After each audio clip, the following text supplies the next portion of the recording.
El sitio Agenda Malvinas. ¿Cómo estás, Dani? Gracias por la visita. Muy bien, muy bien. ¿Todo tranquilo? Sí, sí, sí. Disfrutando de este otoño de Tierra del Fuego. Bien otoñal, sí. Me gusta el otoño, muy bien. Sí. Daniel, hay dos temas muy puntuales por los que queríamos conversar con vos. El primero, tal vez porque además le venimos haciendo seguimiento desde que vos lo publicaste, no, o sea, hace 10 días o menos en el portal Agenda Malvinas.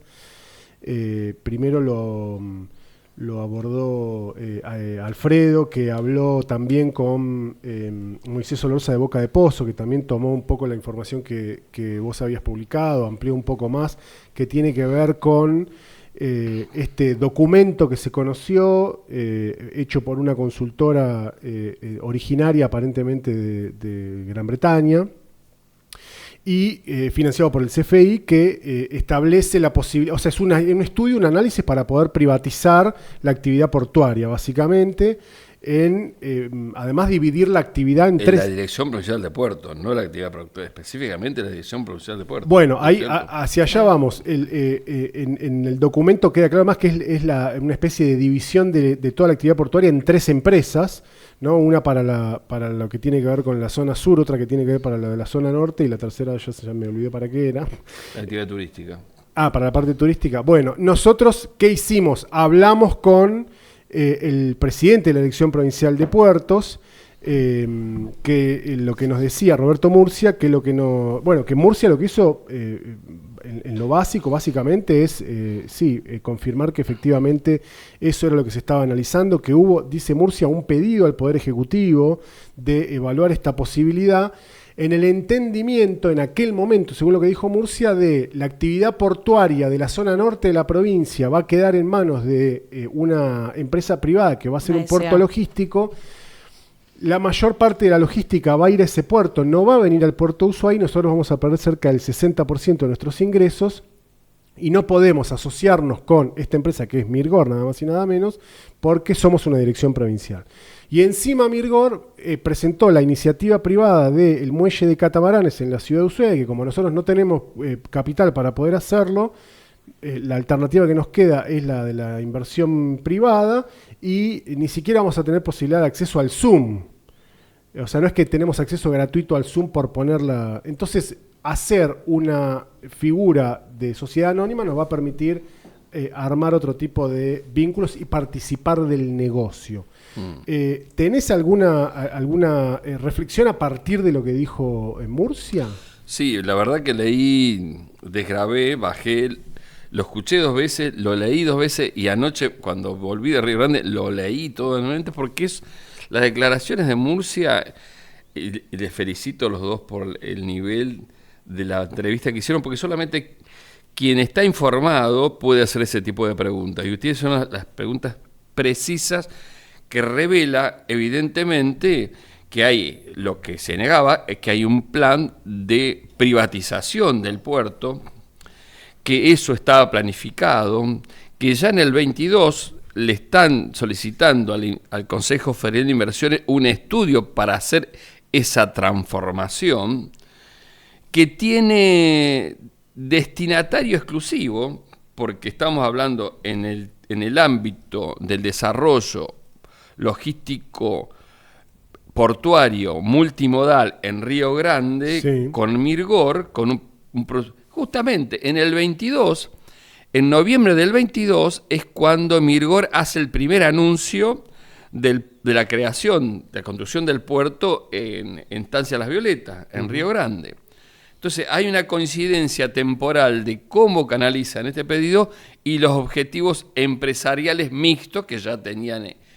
Y 2 años después hacen la presentación del muelle turístico.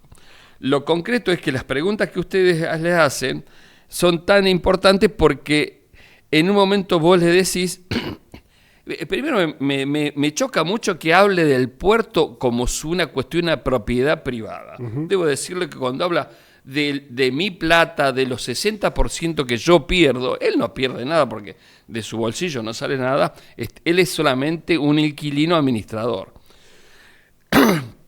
Y esto que dice que el 60 va a perder el 60% para destinárselo al movimiento de la carga que va a perder el muelle de Ushuaia frente a la transferencia de la carga, le están obsequiando, le están entregando a un privado un proyecto evidentemente superavitario que tiene ingresos suficientes para sustentarlo. Por eso me pareció tan importante. Dice, bueno, si ya está la plata, ¿por qué no lo hacen ustedes? ¿Por qué no pide la dirección de puerto un crédito teniendo en cuenta la curva de Gauss desde el año 92 a la fecha con 24 años de superávit? Claro. Entonces, me parece absolutamente claro que el gobierno quiere privatizar en momentos donde reconoce que hay superávit, no hay deudas. Entonces, todo esto, otra cosa que dijo Murcia es que cuando usted le pregunta, dice que ni sabe lo que dice el informe del CFI. Sí, a mí un poco eso me llamó la atención porque Dice es como no estaba en la letra chica de lo que el informe del CFI dice sobre la situación del puerto. Está en la página 8 del informe y la número 16 del PDF. Abrís en las primeras hojas donde el CFI encara, hace una descripción de la evaluación que está en la página 8. Vos se la leíste. Uh-huh. Y él, Murcia dice que no, que en realidad no se recuerda exactamente eso. Bueno, es el corazón de lo que ellos mismos plantearon, lo que ellos mismos pidieron y lo que ellos mismos le manifestaron en el estado de las condiciones del puerto en condiciones infraestructurales. Uh-huh. Específicamente, esa descripción de situación crítica y de colapso total no hace al volumen, como quiso decir, del movimiento de crucero. Está hablando de las cuestiones de la infraestructura del estado del muelle y de las planchadas de las plazas de contenedores, específicamente. Uh-huh. Entonces hace una ensalada tan grande intentando despistar lo que ya no tiene salida. Ahora vos, un poco, te remito a la nota que escribiste originariamente. Vos ves ahí una especie de plan Dromi, una cosa de dejar que se destruya para encontrar argumentos para privatizar. Por supuesto, absolutamente, porque el miércoles 8, cuando estuvo la reunión de la Comisión 2 en la legislatura, más temprano hubo una reunión de la Comisión 7 de Malvinas, Antártida y Atlántico Sur en el Centro de Excombatientes. Sí. Varios legisladores me dicen, ¿vas a ir a la reunión de la Comisión 2? Que va a estar Murcia, la gente del puerto, los trabajadores. Le digo, ¿puedes ir? Sí. Y me invitan a ir.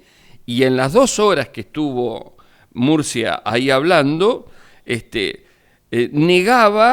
negaba que ellos supieran los objetivos que tenía Nación, cuando los propios trabajadores dicen que esto viene del año 2024, que ellos ya le vienen advirtiendo. Y una persona que tengo la mayor de los respetos, Salvador de Gaetano, dice específicamente lo mismo, que les advirtió.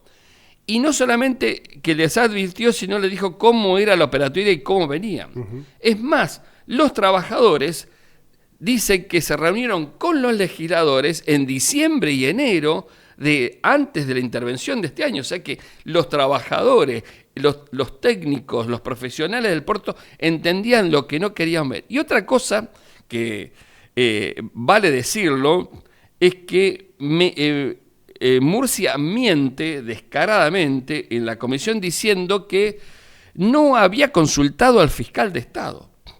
Que no habían consultado al fiscal de Estado y argumenta, dice que como ellos se relacionaban, la Dirección Profesional del Puerto, con la Secretaría Legal y Técnica, entendía que la relación entre el Ejecutivo y la Fiscalía de Estado era a través de Legal y Técnico. Uh-huh. Y que además dice que como es un organismo autárquico del año 92, consideraba que no era necesario consultarlo al fiscal de Estado, como si fuera un Estado dentro del Estado, en la Dirección de Puertos, y no figurara ni en el presupuesto, ni en la Constitución, ni en la normativa de la Tierra del Fuego. Pero ya una vez hecha la intervención, que no consultó a la Fiscalía de Estado, ¿o previo a eso? No, dice que no, ni previo ni posteriormente. Ah, ok. Una hora después que dice eso, a las 17 horas, hay una reunión cerrada donde sí va el fiscal de Estado y 5 de los abogados de la Fiscalía de Estado y lo desmiente categóricamente a Murcia diciendo que el 16 de diciembre, anoten, anoten, ¿no? 16 de diciembre, el día... Del 24. Del 25, el 16 de diciembre, cuando la ANPIM, la Agencia Nacional, le envía la última notificación anticipándole que van a hacer una intervención, ese mismo día se reunieron con Murcia y con la gente de Puerto, diciéndole específicamente lo que todos consideramos, sin ser abogado, que tenía que hacer una cautelar en ese mismo momento la Dirección Provincial de Puerto, no el Ejecutivo, la Dirección Provincial de Puerto, anticipándose para frenar lo que eso se anticipaba. Entonces, déjame recapitular. En la reunión reservada que hubo en la legislatura, el fiscal de Estado primero da datos de que sí hubo conversaciones entre la Dirección Provincial de Puertos y la Fiscalía de Estado, cosa que horas antes Murcia había dicho que no hubo. Que no, negó. Y el fiscal de Estado, los hechos según el fiscal de Estado fueron, hubo una notificación de que se iba a intervenir. El 16 de diciembre, que la recibieron. Tuvieron una reunión con Fiscalía de Estado y Fiscalía de Estado le recomienda al puerto presentar una cautelar. Inmediatamente. Y no lo hicieron. No solamente que le están advirtiendo, sino le dice cómo son los pasos para seguir de esta situación, de qué es lo que tenían que hacer. Y lo que queda en claro de esta reunión de comisión, que lamentablemente, raramente, ningún legislador ha dicho esto, después voy a decir por qué, que me llama absolutamente la atención, es que no lo hayan dicho, es que la legalidad de la resolución de la intervención. La transferencia de los puertos del año 92 a la provincia se hace a través de una ley y a través de un decreto nacional reglamentario que da validez a esa ley, y acá vienen con una resolución que es de menor jerarquía al decreto y a la ley. Lo que queda en claro es que el puerto toma como válido una resolución sin consultar la validez legal de la intervención. Y esto que vos le preguntabas, que se hace el sonso, que días antes hubo transferencia de fondos a la Administración Nacional, tampoco lo dice. ¿A la nacional o a la provincial? A la provincial. Exactamente.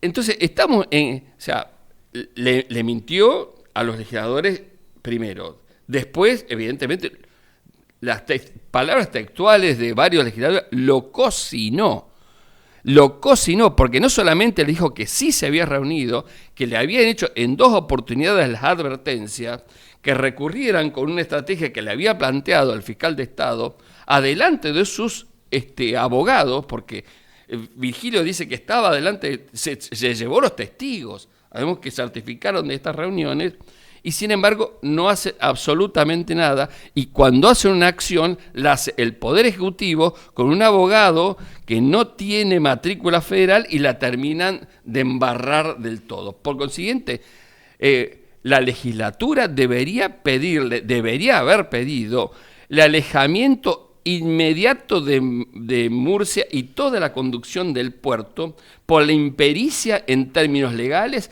y en términos administrativos. Debería alejarlo, pedir el alejamiento de Murcia, y la apertura de un sumario y la apertura de una investigación judicial de cómo estas acciones han perjudicado no solamente a la Dirección Provincial de Puertos, sino al activo estratégico más importante que tiene la Tierra del Fuego en su condición atlántica, en su condición marítima y en su condición antártica. ¿Haces una lectura política de esa impericia? Sí, absolutamente. ¿Qué sería? Es la que dicen los trabajadores, lo que dicen los técnicos, lo que dicen todos, que hubo una decisión programada para la entrega del puerto. Porque ¿qué es lo que da la sensación también? Es que no querían hacer esto, lo que le planteó el fiscal, pedir una cautelar, decir, bueno, acá hay una intervención, veamos primero a qué hace referencia, si tiene validez esto que lo estaban amenazando o anticipando, ¿no es cierto? Primero hacer una evaluación profunda. Y lo concreto es que Mónica Urquiza, en varias intervenciones, porque tiene la lengua más larga que el pensamiento, dice que cómo van a intervenir si estábamos hablando. ¿Y de qué? Evidentemente estaban negociando, pensaban que negociando políticamente con el gobierno nacional iban a llegar a algún acuerdo, porque es evidentemente que el informe del CFI habla específicamente ante el objetivo privatizador del puerto. Entonces da la sensación que, teniendo en cuenta que estamos hablando de un muelle turístico, de un muelle logístico, y a su vez otra cosa que no estemos hablando, por otro lado, la operatoria antártica aerocomercial también se la daban a Mirgor hasta que se le dio una piña al avión. Impresionante lo de Mirgor. Rompieron 13 millones de dólares, ahí lo tienen tirados atrás Durísimo. del aeropuerto de Río Grande. Había un destino específico a quien... Y como esta empresa es parte, o al menos tiene incidencia en el gobierno nacional, da la sensación que estaban negociando. Y le salió mal negociar con el diablo. En esa instancia, el gobierno dice, ¿para qué voy a negociar con vos? Me lo quedo yo. Y esto es lo que decía ayer, que están yendo a un sistema de consorcio público-privado, Eso te iba a preguntar, que ya sí. no le dan bola a la Dirección Provincial de Energía, que ha hecho transferencias, que contratan a otras empresas. Es específicamente lo que han dicho. Murcia debería, la legislatura debería solicitar inmediatamente el alejamiento, la apertura de un sumario y de una denuncia. La otra cosa que me llama la atención, sabiendo lo que había dicho el fiscal de Estado ante la legislatura, consulto con varios legisladores y ratifica lo que yo sabía que sabía. Al legislador le pregunto, sabiendo la respuesta, le digo, ¿qué pasó? ¿Hablaron con el fiscal de Estado sobre lo que dijo Murcia de que no había hablado? No recuerdo la pregunta. Dos legisladores, autoridades de la comisión, dicen, no, yo no recuerdo que habláramos eso. Entonces, hay toda una cúpula de protección política de no avanzar con esto, porque uno se sabe hasta dónde están metidos cada uno en la responsabilidad en la situación de que ha permitido exclusivamente la intervención del puerto de Ushuaia. Entonces, no puede estar un segundo más, ni Murcia ni ninguna de las autoridades del puerto en estas condiciones.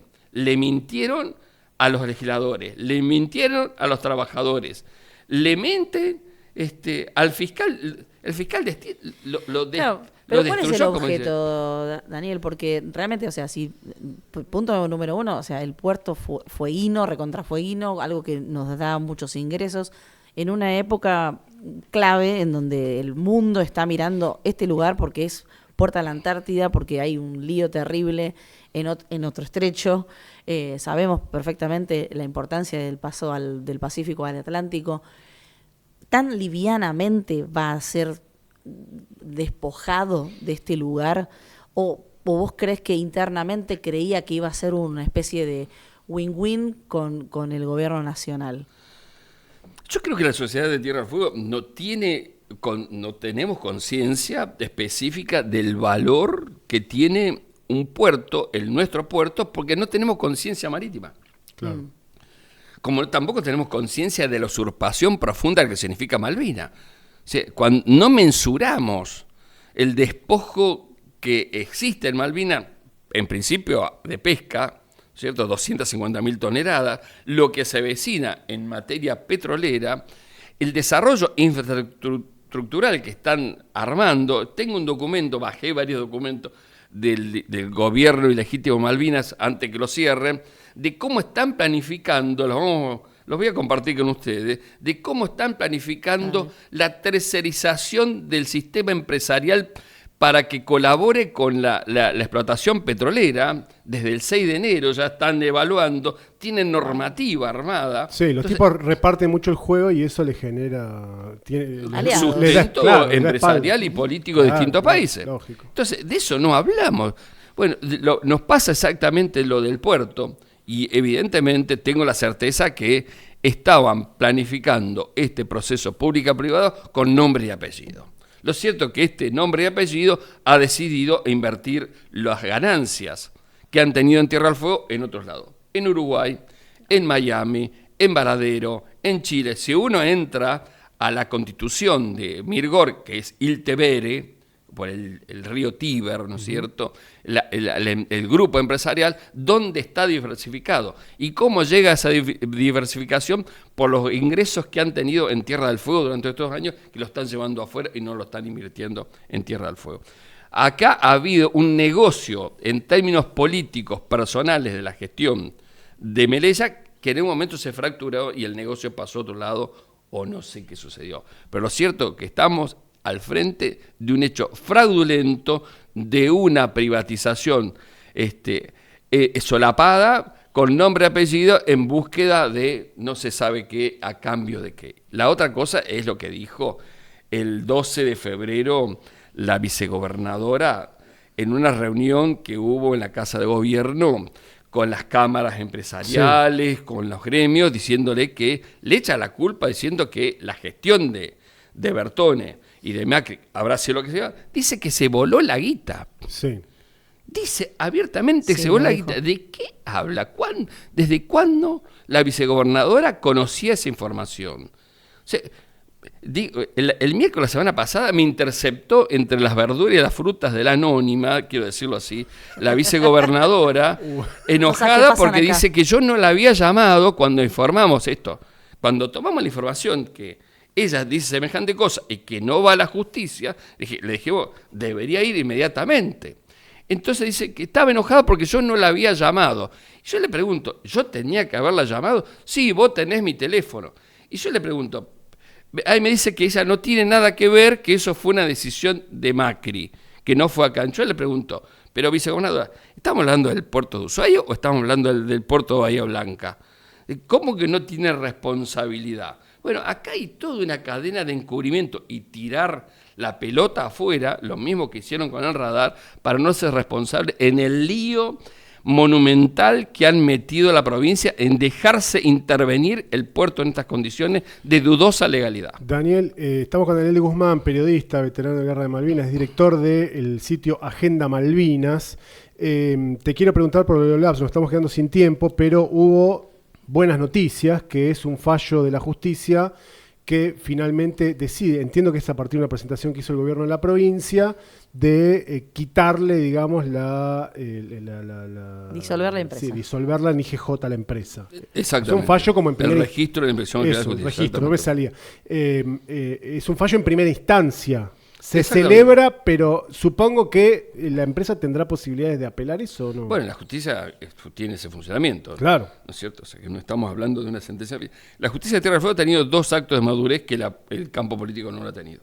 Una, considerarse competente en el trámite administrativo judicial que inició Tolwyn, multar a Leolabs por violar los códigos edilicios de la ciudad, y la otra pidiendo el desarme. Esto fue la semana pasada. La justicia, el Superior Tribunal de Justicia se declaró competente. Y en las últimas horas, en cuanto a que el reclamo, el pedido que hace el IGJ, evidentemente eso, quitarle el registro de la Inspección de Justicia a Leolabs. Son decisiones maduras del Poder Judicial que toma ante la gravedad y la inacción o necedad del poder político, porque el Poder Judicial está resolviendo los quilombos que ha dejado el poder político. No es una cuestión de eso. Es una primera instancia realmente más que importante. Pero de aquí en adelante, yo te decía fuera del micrófono, ¿tiene músculo la justicia de Tierra del Fuego para enfrentar a la Embajada de Estados Unidos de Argentina, al Pentágono, al Comando Sur? El año pasado, en agosto, cuando vino... Al gobierno nacional, que está alineado, digamos, con la embajada, ¿no? Claro, al mismo gobierno. En agosto del año pasado, cuando viene el anterior jefe del Comando Sur, Alvin Hosley, estando reunido con Petri, que en ese momento era ministro de Defensa, le dice la importancia de habilitar el radar. O sea, alegremente, en este contexto mundial, guerra con Ucrania, entre la OTAN y Rusia, el lío que hay en este momento en Oriente Medio, con todo lo que está pasando, la unidad de los países islámicos a favor de Irán, enfrentando a Estados Unidos y a Israel. En este contexto, ante el pedido, ¿Los van a dejar actuar? Yo tengo mis serias dudas, ojalá que sí. Y ayer hubo reunión de la Comisión de Malvinas, que es la Comisión 7, ¿no? Exactamente. En Río Grande. ¿Vos estuviste ahí? Sí, exactamente. ¿Hay alguna decisión? O sea, ¿impactó la noticia lo de Leolabs en la comisión? ¿La legislatura piensa tomar alguna carta, digamos, por lo menos involucrarse un poco más? Bueno, considero que es un buen acto esta primera instancia, todos considero que esto no define el desarme, le podemos quitar, ¿no es cierto? Se le podrá quitar el registro, la inscripción, hacerlo desaparecer en términos legales en la IGJ, pero la existencia, el radar está ahí. Entonces, evidentemente... Claro, no es que lo desmantelan o que... Sí, que les doy, o sea, creo que no se ha publicado, no vi en ningún medio, pero el Centro de Combatientes el Centro de Veteranos de Guerra de Río Grande ratificó lo que el Centro de Combatientes de Ushuaia había dicho, que sí va a acompañar con su firma la creación de una comisión investigadora reclamada por tercera vez por el legislador Pablo Villegas, que viene de la reunión del oficialismo de Forja Mopov, sí. ¿No es cierto? Y no solamente eso, sino que no solamente queremos poner la firma, queremos ser parte, por lo menos, de la comisión investigadora. No para votar, pero queremos saber cuál es el hilo de la investigación que van a seguir, qué documentos van a observar, a quiénes van a convocar, cuáles son el proceso, las inversiones que hizo la provincia a favor de la empresa, quiénes son los responsables políticos y ejecutivos del directorio de Leolabs, absolutamente necesario. Nosotros vamos a poner la firma para validar alguna investigación absolutamente irresponsable. Claro. Que necesitamos, no nosotros, la población de Tierra del Fuego y el país necesita saber cómo se llegó a esta instancia. Más allá de lo que dice la justicia, absolutamente uno lo acompaña, es considerarse competente en la denuncia de Tolguen y a su vez plantear la disolución del registro del IGJ. Daniel, gracias por la visita muy amable en venir aquí hasta el estudio para conversar con nosotros. A ustedes. Te seguiremos leyendo. Por favor. Agenda Malvinas, siempre. Una por semana te tira una fuerte y decís, uy, ahora acabo con esto. Más de 14.200 notas, informes, investigaciones en el término de 8 años, 1 mes y 4 días. Qué precisión la pucha. Mirá vos. Qué difícil ser novia tuya, ¿eh? Gracias, Dani, muy amable. Daniel Guzmán, el director del sitio Agenda Malvinas, estuvo aquí visitándonos en el estudio de FM Centro. Pasaron 24 minutos de las 10 de la mañana.